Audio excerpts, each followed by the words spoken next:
Hello and welcome. You're watching Greenwich Live Sessions. This is your host Umar Khan, and I'm back with another show, another guest. And let me introduce my guest for today. We have with us Mr. Nabeel Khodabux, who's a former laureate in Mauritius, and his legal background. If we talk about that, he has done his LLB honors from the University of Sheffield, UK, and he's currently a legal advisor as well, and doing his LLM in financial and commercial law from University of Central Lancashire. In fact, he's also a very active participant in all the activities at Greenwich University Mauritius branch campus. So, welcome to the show, Nabeel. How are you doing? Assalamu alaikum, and yeah, I'm doing fine. I'm doing fine. Really happy to be here. Thanks a lot for hosting this show. I'm really looking forward to having a very entertaining conversation. Walaikum salam, and thank you for taking our time. I hope everything's well there at Mauritius. How have you been spending all your time in this quarantine and lockdown? Man, to be honest, it was a bit difficult, I've got to say, because having to stay away from people being confined the whole time in Mauritius, in our houses, it is definitely a very important safety mechanism. But at the same time, I do feel that I miss my friends a lot. I miss chilling out with people, talking to people, talking to my colleagues. But I've got to say that the fact that Ramadan has coincided with this confinement period has been somehow spiritually uplifting, because there wasn't any reason to miss the prayers on time. And I think it's quite interesting as well to pray in congregation at home. Yeah, I think that's really interesting. Absolutely right, because when you look at it this way, that we had so much time to focus on our prayers and spend our time in this blessed month of Ramzan, and make our ibadat more beautiful and focused. So that was really different if we look at it.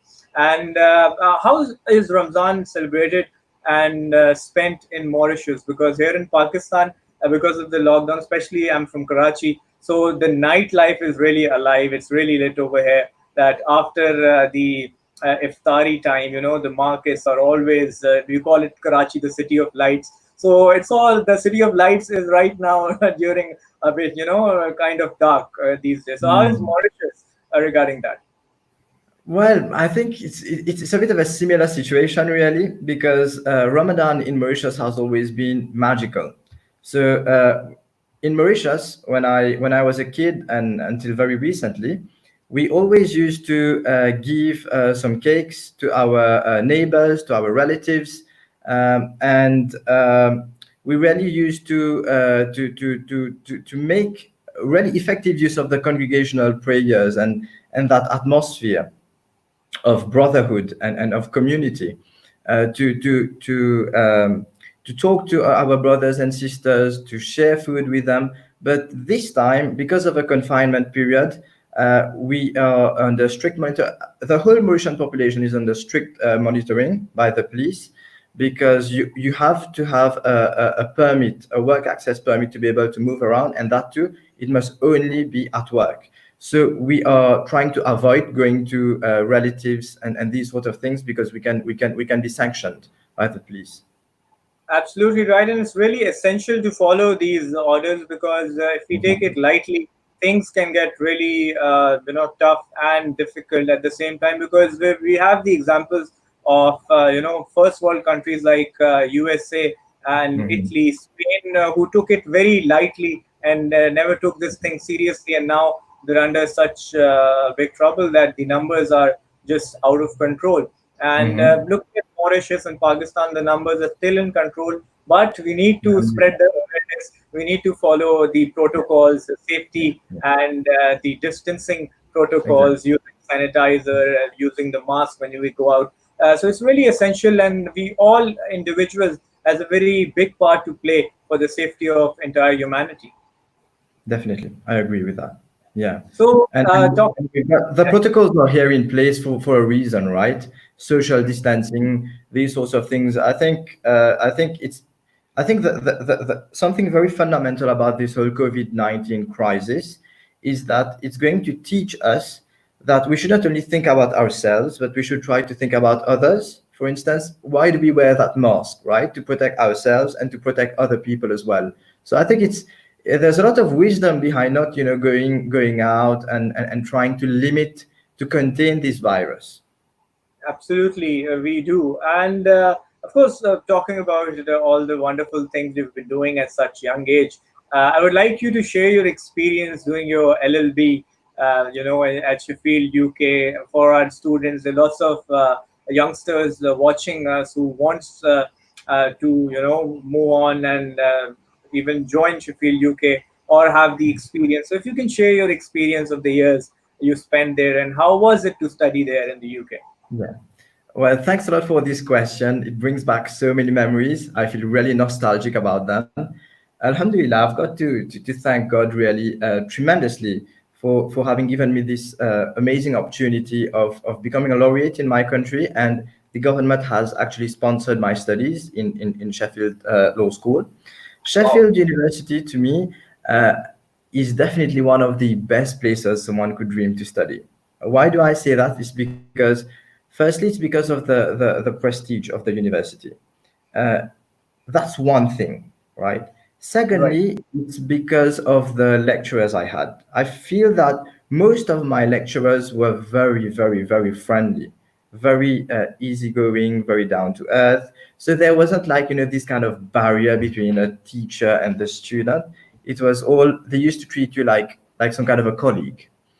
And then for the third reason is because Sheffield as a city, I think, is just the perfect place for a student to study. So you have sufficient distractions, but not excessive distractions, if you know what I mean. But I'm very grateful as well because, Alhamdulillah, I got the amazing opportunity to meet so many important people in my life, and we're still in touch today. These are my friends for life, really. Alhamdulillah. Yeah. Right, and especially the friends you make at university level, and while you're students, that they do last for a long time. And absolutely, I agree with you. You know, the experience and the exposure you get from your education, especially if you're doing your education from abroad, it brings a lot of exposure as well. So we'll be including some comments. Our honorable chancellor is with us, Madam Seema Mughal. She says, Nabil, it is good to see you at the program. Hope all set in Mauritius. Okay. Yeah. Alhamdulillah, everything is in control so far in Mauritius. Auntie Sima needs to come to Mauritius as soon as possible because we need to catch up properly, and with Naveed as well. I'm really looking forward to meeting them once our borders are open again. Inshallah. Inshallah, definitely. Rab Nawaz is also with us, and he's so happy to see you. And he says, happy to see Nabil the Great. That was, yeah. So, Nabil, I Mhm. need to know about the great things you have done. You know, why Nawaz is calling you so great? What have you done to be that great thing? Well, to be honest, Shakespeare, I remember when we're talking about greatness, right? I can think about Shakespeare. I know that he said, some men are born great, some achieve greatness, and some have greatness thrust upon them. Wow. Am I a great person? Honestly, I don't think so at all. Hmm. 100%, I don't think so at all. Some Uh, I, people, yeah, I think Nawaz by himself is a great person, and that's why he, exactly. they say the beauty lies in the eyes of the whole beholder. So of course, Nawaz Bhai himself is such a great person, great human being. So he always Great looks person. towards all of us, with great Yeah. honorability. So we'll include some more comments, and we have this Ma'am Tyra Khan. She was also there at Mauritius. Mhm. Wonderful to know that Ramadan is being followed within limits of quarantine. So this is something very important because we've seen that people protesting for opening, the massages. Well, Mhm. it was Yeah. risky. So I think it Mhm. is very important for everyone to understand the seriousness of the situation and follow the protocols. So it's good to pray in the massages, but one should follow the protocols as well. I agree with you. 100%. Uh, 100%. The next comment is from Manur Faruqi. She says, "This time has taught us to be considerate." So, talking about tolerance, talking about patience, and when it comes to Ramadan or fasting, I think this is the best time to make the best of your own self. This is the most testing times where our patience, our tolerance, our frustration, everything is being tested to its highest level. I think it's the best time to gain the maximum number of good deeds. Definitely, definitely. Yeah, we need to capitalize on that, and I think it's the perfect opportunity to make introspections as well, right? To think about your life, to think about probably raise some existential questions. Why are we here? What is our role, our purpose in life? What kind of a person do I want to become? What kind of a person I was? And there are some interesting spiritual perspectives in the sense that there are some philosophies which are about self-improvement where you're like so in the past, for instance, you had XYZ flaws of character, and your present you've got to take that experience of your past and incorporate that in your present so that your future is going to be better. So I think we need to really involve, engage in these sorts of thought-provoking reflections. That's one, and it's a form of meditation really about yourself. And True, secondly, I think it's interesting to think about our relationship with God. Okay, true, I think when you think about something, it's like regardless of what adversity can afflict humankind, right? true. Behind that, there are so many metaphysical things that we can't see, right? And Right. whatever is happening happens just for a good reason, and we've got to show gratitude to God. And thirdly, I think we need to think about our relationship with mankind, because very often we don't realize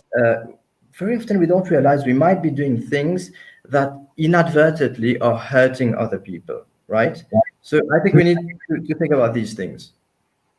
Absolutely. And when we talk about positivity, of course, all of these things bring out positivity. And positivity is something that we all need around the globe, no matter which country you belong to. We need to stay positive. So, what would you suggest? And please share your personal experiences as well. And what have you been doing all this time to keep yourself positive and focused and motivated towards work and life? Okay, let me give you one ingredient which is phenomenal. Okay, so it's a Right. book called Don't Be Sad. All Okay, right. I forgot the author's name, but read this book. It's a great book because it gives you a lot of interesting insights to positivity. So, for instance, it talks about patience in adversity. It talks about how, for instance, yeah, any kind of adversity has been decreed by Allah subhanahu wa ta'ala. And, and, Indeed. and how do we go through times of turmoil?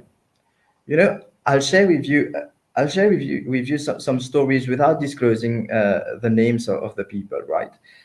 Very recently, I've been shocked to hear about a family friend whose son has become terribly sick. That person had to go overseas to do an operation, and then the family our family friend has been in a lot of financial crisis lately, and that person came from a relatively wealthy background, but that person has spent so much money trying to save her kid that she is in a difficult financial position, so at the same time I think about all that, right?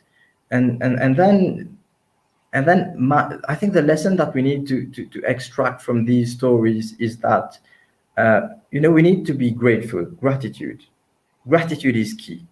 Gratitude and patience. Patience in adversity, gratitude when everything is going smoothly in your life, but at the same time, gratitude when you are experiencing adversity. Because as I've said, whatever God does, He does for a very good reason, right? But these are reasons that we might not necessarily see with our eyes, but time will tell. Okay, because I was listening to a talk yesterday where the orator said, you know, very often people want God to change their outcome, to change the outcome of things, to change the reality of things, Right. right? But the more challenging thing to do is how do you overcome these challenges? So rather than asking for the shortcut, God, please change the whole situation that's happening to me, try to ask yourself, God, try to change me and give me the courage, the ability to deal with this situation. Absolutely, absolutely. And what I derive out of it is it's really essential to know the true essence of things, rather than just following things that you hear and, you've been seeing around. I think it's something that you should feel from within. It is something that you should explore. And once you start walking on that path, you will find the inner peace as well. You will find the right answers as well. You will find that focus and that foresight as well. So, what's important is to actually feel it rather than, experience it rather than just walking in a line of people without knowing the real background of things. Yeah, I agree. I agree with that. Yeah, definitely. So we'll include some messages as well. We have another message from our Madam Seema Moga. She says, "What you think is important, but it is more important what that you do. Double standards are common, and people who have double standards need to learn and remember that no matter what religion you follow, the Almighty watches you. Be positive always." I think that's the most beautiful message. I Uh, agree with you. 100%. the 100%. summarize our conversation completely that no matter what you do, you are being watched. No matter what religion you follow, end of the day it's humanity. End of the day it's our good deeds that counts. Yeah, yeah, definitely. So, of course, now we're talking about all this stuff. We are stuck in a situation of COVID. There are lots of challenges.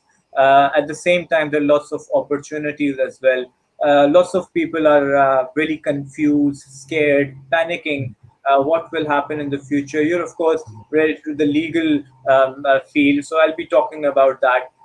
In Pakistan, in Karachi, the courts are open. The essential cases are being held in the courts. How have been things been attended in Mauritius?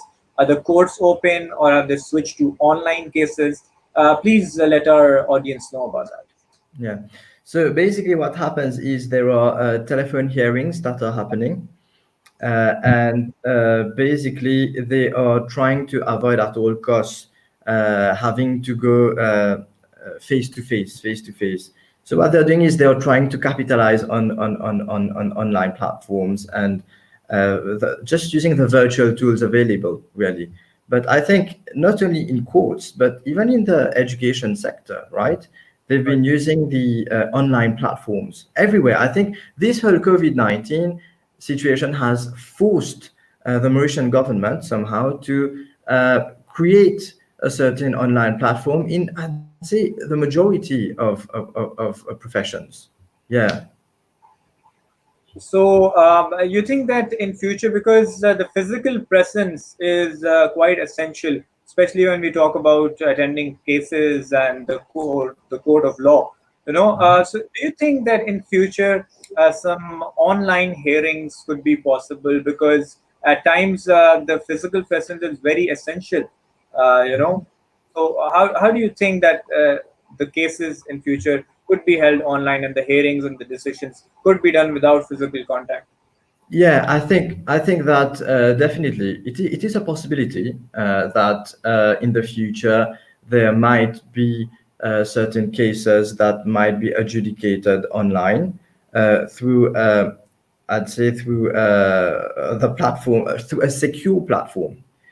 I think the rule number one should be you should have all the encryptions, all the security measures to ensure that the platform that you're using is 100% safe. And secondly, I think that it is definitely a possibility that uh, now courts are going to move more towards telephone hearings, towards using platforms where there will be a webcam interface, and you'd be able to see the accused, the defendant, the lawyers. I think that is definitely possible. And if you look at the bright side of things, in a way, it's going to be more efficient as well, Right. and a more efficient and probably a quicker way to administer justice. That's my opinion. But yeah. I agree to it, and I'll add on 2 points to this. The first one was, of course, you mentioned that it should be 100% secure. So that was my point, that through these online platforms, things can be forged. You can see my video, but the voice could be different. So things and the evidence could be forged. So one, it should be 100% secure. And the second was, due to many instances, there are times when the a person who's supposed to be there and the court are for some reason not available, or it's not safe for them to travel. So by using this online system, I think we can avoid that obstacle, and the reasons why the dates get prolonged, we can also get the results quicker and safer, as we just said. Yeah. So Hmm. that can be done, absolutely right. So definitely, let's see what future holds. And now, coming from the professional side to the educational side, you mentioned that online platforms are being used for several things. In fact, every work is done online, online selling to online buying to online classes, and of course, as we just heard, that online court cases as well. So, how do you think that this online thing affected the whole education system? Because I personally think that it brought the whole world a lot closer. It opened new horizons, it opened new boundaries, and I think the learning curve just through this online platform just increased to, I believe, much, much bigger scale. Yeah, definitely. I think what we've learned, what this whole online platform, these online platforms have taught us, is that is the importance of globalization. It's the fact that look at what's happening here. You're in Karachi, I'm in Mauritius, and look, we're having a face-to-face dialogue, and there are lots of people who are attending. I can see comments as well. See, that's somehow definitely these online platforms have been able to create a certain sense of, of cohesion and a certain sense of synergy amongst the citizens of the world. There's no doubt about that. But at the same time, I would say, in my humble opinion, I'd say that when it comes to uh, imports and exports, when it comes to products, for that, I believe that online platforms are more appropriate for the service sector. But when it comes to the manufacturing of goods and services, I don't think so. I mean, for instance, let's imagine a situation. I was in Karachi, and I absolutely loved your mangoes. The Pakistani mangoes are just fabulous. But The mangoes imagine for are me, coming soon. yeah, they're I, really I, good. I've seen some mangoes in the market, but we have to wait a bit more for the perfect ones. Okay, at the moment, but yeah, they're really good. But imagine that Mauritius was importing mangoes from Pakistan. In this given point in time, at the moment, right, our borders are closed, right? So what would happen to the Mauritian economy? Do you get my point? I think that when it comes to the manufacturing of goods and services, I would say it is important for countries to be able to develop a certain form of subsistence agriculture. Okay, Right. that's basically, I'd say that the main lesson I got from the COVID-19 situation. It's just, to develop a certain form of, I think that all the countries of the world should try to come up with some kind of a self-reliance policy. Because, at home, what we've started doing is I'm a newbie, I don't know anything about gardening, okay?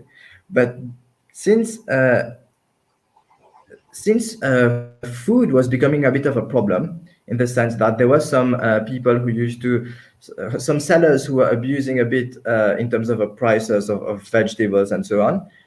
Lots of Mauritians, including me, we've started buying some seeds, and we've started like trying to grow our own crops in our yard.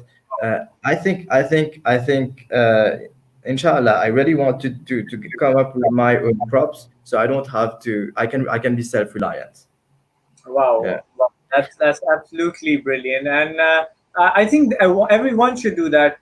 People who have a small place, they have a small garden, they should definitely grow some basic vegetables or fruits that they can consume on a daily basis, and Mm-hmm. that would really help a lot of things. But looking at the whole socioeconomic factor around the globe, uh, things are on lockdown situations. The business have been affected, but now the whole lockdown is switching towards a smart lockdown kind of things, that the business are being opened, the trade is being opened, the borders are being opened. The basic reason to do this lockdown is to avoid spreading the virus. So now what people and the governments even are focusing on is to continue with the trade, because the entire world will be affected because of the economic hit. And we've seen many large giants, many banks shutting around. Even in the USA, I heard around 70 odd banks, filed bankruptcy. So the Mm-hmm. economic situation is there. One should be open towards the smart things, because now we're in a situation that the first case was there in December, I believe, 2019. So it has been 5 months around. We're seeing coronavirus, and now I think the whole world is fully aware of what that is. Keeping in mind all the situation, we can fight it smartly. Now we can go out, but we have to take care of the precautions.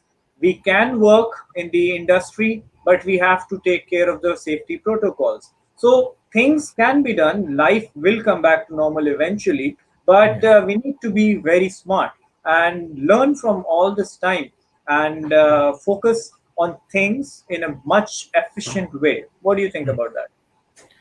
100%. I think that all the governments of the world have to be really tactical about it, because you don't want a situation to happen where, okay, for a number of days you don't have any new patients who are infected and who test positive for the coronavirus. But then when you and we do realize that you've got to governments need to open their economies incrementally. They have to do that, because otherwise all the countries of the world are going to face a major financial crisis.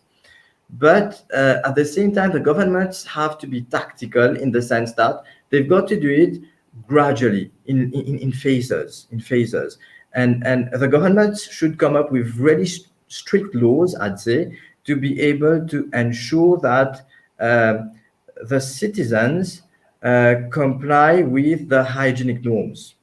Okay, that's crucial. That's key. I think that if we do that, then we are going to be safer from the possibility of having a second batch of cases of coronavirus. Would be Absolutely right. And I'll be sharing a small stat that the smart lockdown has been implemented in Karachi for the past 2 days. So the 2 days when business were reopened, only Karachi made 8 billion business. The business done in Karachi for the past 2 days good. after lockdown was 8 billion rupees. So Wow. that's only Karachi. If I talk about Lahore, it made Yeah. around 10 billion rupees of business in 2 days. Wow. So That's that's the numbers. That's the numbers when, as soon as the business opened only for 2 days, the economy did get stable, and we have to move towards the smart things. Things will yeah. be open for sure, but it is very essential, and it's the responsibility of every individual to take care of the safety protocols. Because I think if we are negligent, so we are putting at risk our own selves, our families, our beloved ones, and the whole humanity overall. I agree 100%. I agree 100%. So, moving on from this, life will come back to normal, but Yes, things I will can't wait for it, man. the things will never be the same. Do you agree to that?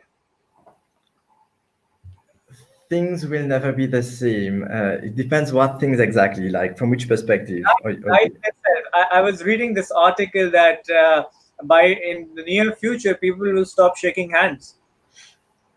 Yeah, I've been thinking about that. I mean, uh, I think that somehow, yeah, I think that somehow, the different kind of greetings that have existed in the past. I think that the people are going to have to reinvent, I'd say, new forms of greeting, right? Um, I think that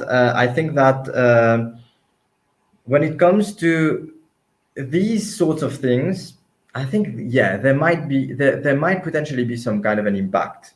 Yeah, Mhm. I think that some people might try to avoid shaking hands in the future. I don't know, but time will tell. But when it comes to, for instance, the I think there'd be more in terms of behavior pattern, right? I think that in the future there's going to be more, I'd say, more reliance on technology, more reliance on technology, because Absolutely.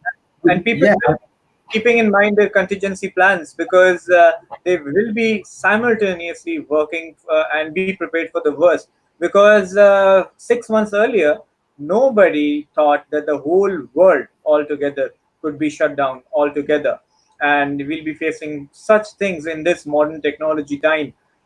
Nobody imagined that, but that is life. Life is full of surprises, and you always have something that you have never seen before, and we have no clue of what we have in store for us in the future. So Mhm. this situation, I believe, has made the whole humanity much more, I would say, kind of critical about things. They are more responsible. They will be looking at things that that could possibly go wrong, even if there's a 1% chance of something. So they'll be much more responsible and critical about things. Yeah, yeah, I agree, especially when it comes to the health, and it comes when it comes to the well-being of other people. I think that they will tend to be more circumspect in relation to how they act with other people, because the habit of wearing a mask and the habit of no longer shaking hands to greet people, there's a rationale behind it. The rationale, as I've said previously, is to protect yourself and protect the other person. So I think that the COVID-19 somehow has come at a time where, in my very humble opinion, I believe that, I can't say for everybody, of course not, but for a lot of people, I think a lot of people used to focus only on themselves, on their own interest, very often to the detriment of other people. But this COVID-19 situation is taking some sense of altruism in the whole of humanity. And True. there's also something interesting. I've listened to a speaker who said that, and I think he's right. He said that uh, human beings have been exploiting the fauna and the flora for too long. So human beings have always felt that they were the sovereign leaders of the entire universe, that the whole, what we call the planet Earth, is theirs and theirs only, right? So very often what they would do is they would exploit fish, crops, and all these sorts of things. But I think that now the people are going to be more respectful of nature, and at the same time, the fact that, for instance, people are having to stay confined in their houses, right? It's giving nature the opportunity to replenish itself, so that Absolutely. at some point there's going to be the whole environment is going to become safer for the fauna and flora, and at the same time for human beings, Absolutely. human beings in the future. I totally agree to it, and I've been mentioning this in our previous sessions as well, that the ozone layer around the globe has been healing. The atmosphere is much more less polluted. We've seen the rivers and oceans become greener and cleaner, and it was all because humans were the one, causing the pollution and everything. So, what I personally believe is post-COVID, people will be much more grateful. They would be much more gracious. And I think life, this COVID 19, for me, I look at it as an opportunity, as an eye opener where life is giving us a second chance to correct ourselves and start the life over again in a much better way, to serve humanity, to serve people, and be a better person. So that's what I I. think that's a very wise point. It's a very wise point what you're saying. Yeah, I totally agree with you. So I think these are times where I've seen people, being low, being depressed, being frustrated. Hmm. The reason we do these kind of sessions is to tell people, look at it positively. Life is giving us a second chance. You have everything you need, because if I say that there's this lockdown, the shops are closed, the roads are closed, things are closed, well, your oxygen is not closed. The sun out there Yeah, closed. Your exactly. family relationship is not closed. The love is not closed. The feelings you have for each other has not closed. So life is giving you another chance to look at things positively, look at things differently, and start life all over again in a much better way. So definitely post COVID, everybody is going to say Omar Khan 2.0, the upgraded version. Yeah. I agree with you. Yeah, I How would agree. be how would be Nabil 2.0 version? What would you like to update in you? What would I what would I like to update in? I think I'd want to become more altruistic. I think definitely I'd like to become more altruistic. I'd like to think more about not only about my own goals, but about the I'd want to pursue. I'd want to become that person who's going to pursue his goals, provided it's not going to be detrimental to some other person. You get my point?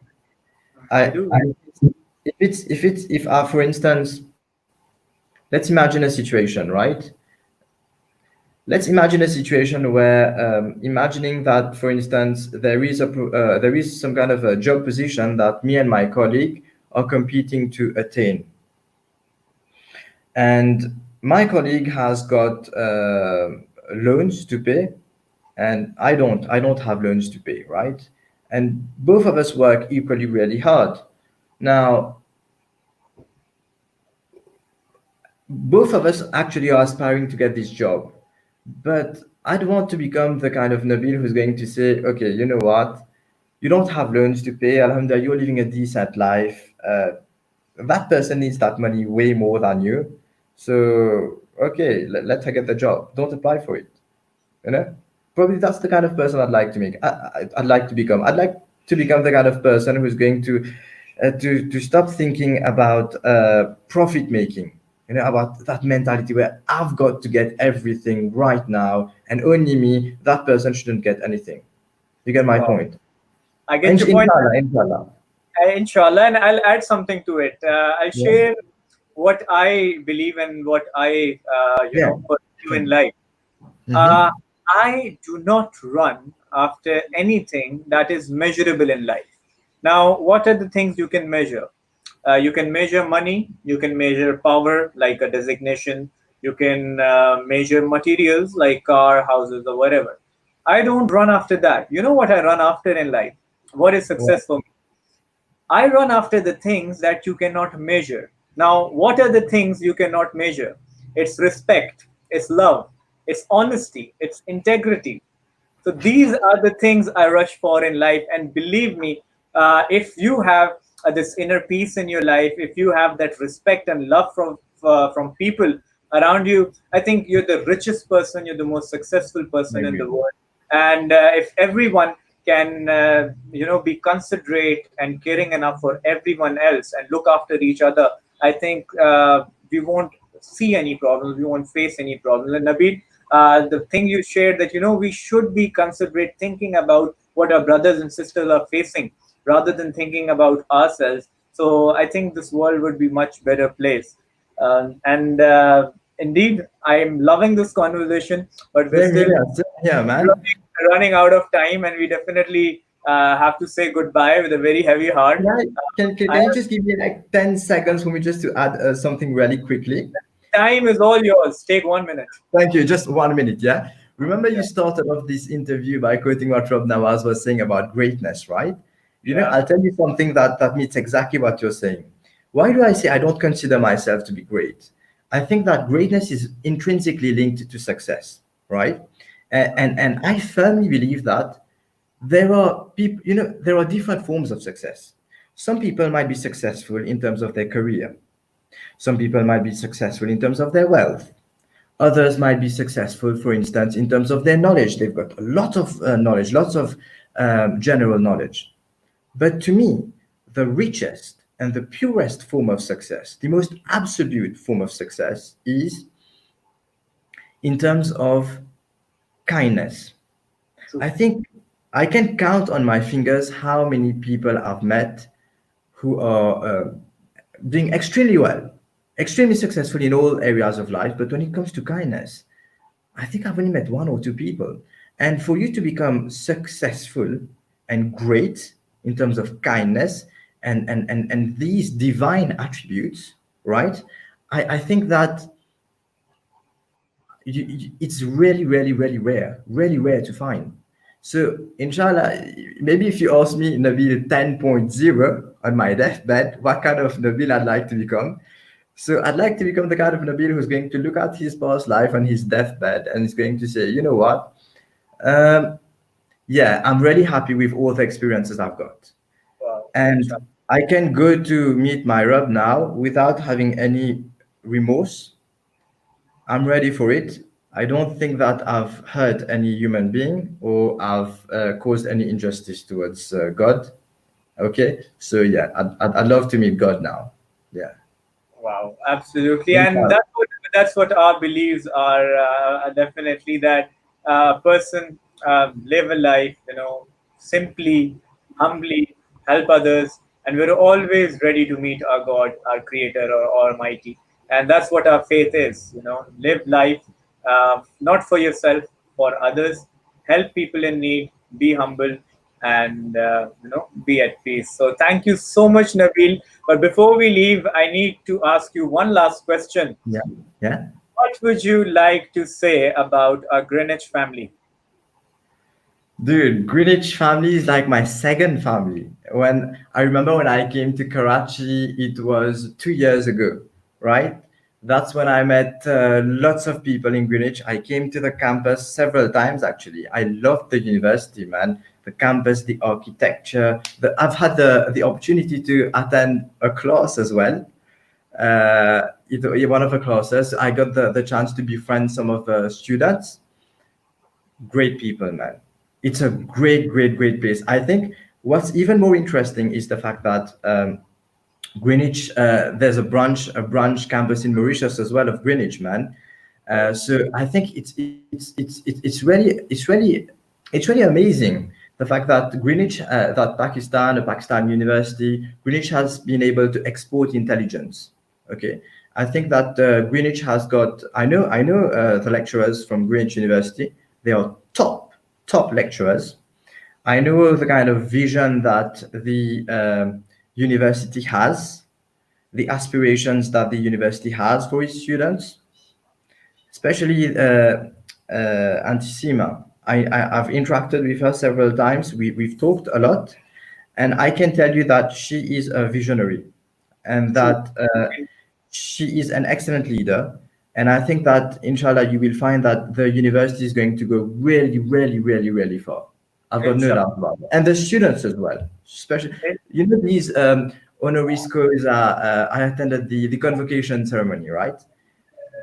It's like the way they make you feel, okay? It's as if you're living in a dream.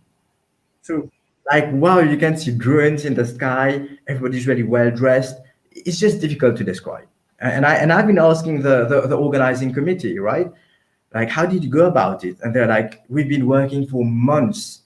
Like Navid used to come home at like 2 or 3 a.m. He used to tell me, right? So these people, they work really hard. But and when you look at the finished product, It's worth it, it. It's actually it's worth work hard. it. Yeah, It's work hard.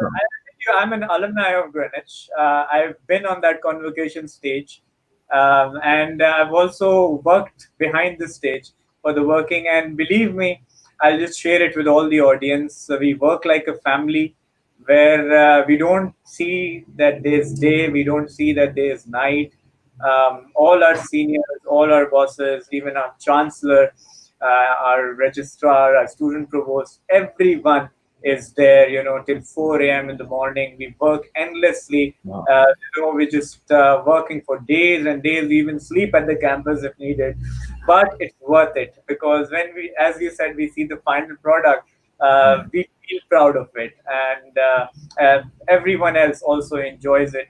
So all the hard work is accomplished, and that's what how to summarize Greenwich family. That we're all together, we're all one. And as you said at the start when you shared your experience at Sheffield, that there's no boundaries, there's no distance, no difference. So believe me, even here at Greenwich, I've been a student here, I've been working here. uh, it's actually, when we call it family, we actually mean it. Mean That it. we Yeah. are I've like, seen it in my eyes. I've seen it so. in my eyes. Yeah. Absolutely. So, Nabil, thank you so much. We'll definitely have another session sometime soon. It was so nice to meet you and have this fruitful conversation. We got to learn a lot. Our audience loved it, and definitely we'll be seeing each other soon sometime. Thank you very much for having given me the chance, the platform to share my views with you. I had told you at the beginning that I would really enjoy this conversation, and this is the case. Let me just say that I really miss you guys. Inshallah, I can't wait for the confinement to be over so that we can meet up with the whole team. Yeah, Inshallah. next time when you're coming to Karachi, definitely, we should meet. Yeah, definitely, inshallah. And when you come to Mauritius as well, yeah. Inshallah, inshallah. I mean, all right. Right. Assalamu alaikum, everybody. All right. So, guys, that was Nabeel Khodabux, and this was our session for today. I hope you guys learned a lot of things. We spoke about his field, from the law side, the legal aspect of things, how students and the whole online things will be shaped up in the future. We also spoke about religion and the divinity and how to find peace within. And it was beautiful conversation overall. If you want to listen to some certain topic or want to know something about this COVID-19 or post COVID-19 regarding any field, you can always leave your comments and the feedback, and we'll definitely do a program on that topic. And this is Umar Khan signing off for today. I'll be back tomorrow, inshallah, with another show, another guest. Until next time, Pakistan Zindabad.